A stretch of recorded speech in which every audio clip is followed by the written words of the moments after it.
Put the ureteric capture in the upper calyx.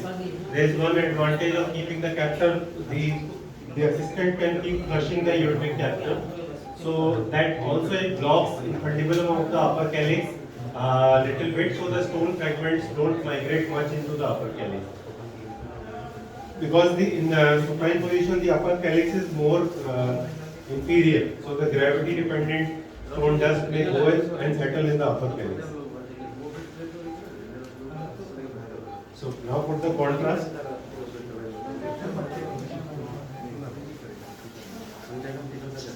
इसको इधर ले start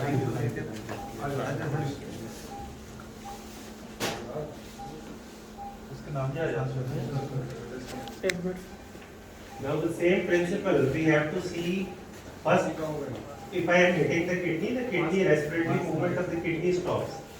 So that is one way of knowing that in one direction I am going correct. You can see now the kidney is getting pushed by the needle. I can slowly progress. You can even see the indentation of the calyx. Now it looks like I am inside. Let's see.